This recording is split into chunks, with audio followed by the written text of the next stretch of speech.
Naitwa Okiya Mtato Koiti.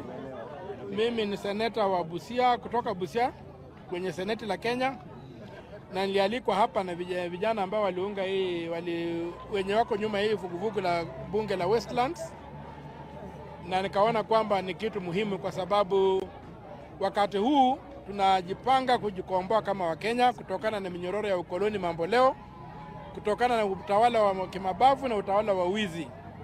Sisi tungependa kuona dola ambalo linatawaliwa na sheria ikianza na katiba.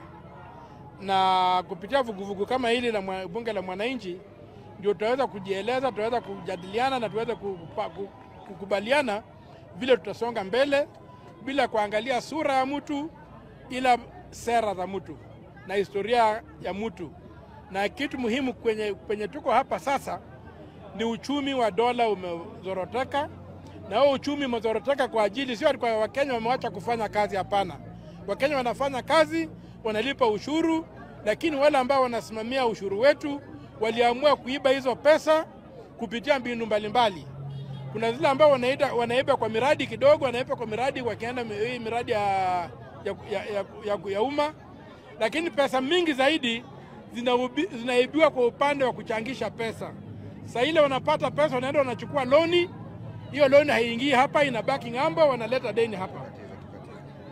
Na kwa hivyo tunaomba kwamba tushirikiane, tujikomboe kama wananchi wa Kenya, na hayo tu ndio mimi nitasema kwa sasa. Seneta, kuna baadhi ya mambo mengi yanaendelea katika taifa la Kenya, ikiwemo kisunzi cha bima mpya ya afya SHA, kuna utata katika sekta ya elimu, na pia kuna uchumi kudorora katika taifa la Kenya. Pengine kupitia kundi kama hili la bunge la wananchi, ni kipi ambacho pengine tunapania, njia zipi mbadala zitabuniwa katika kuhakikisha kumeletwa suluhu katika matatizo haya?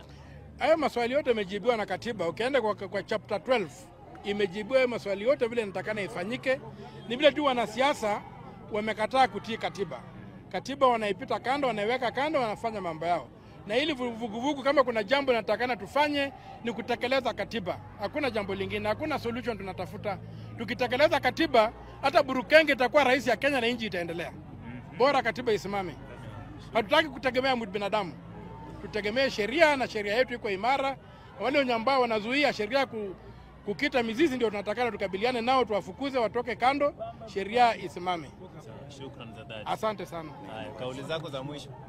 Mimi naitwa Ivan Soko Kwiri, chairman mwenye amechaguliwa kwa Westland constituency. Leo sitakuwa na maneno mingi, nimeongea, nimechoka. Tutafanya kazi, tutaendelea mbele, tutahakikisha kila kitu iko sawa. Si kitu iko sawa? Mimi sina maneno mengi, tutakuwa sawa. Haya, shukrani za dhati. Asante mheshimiwa.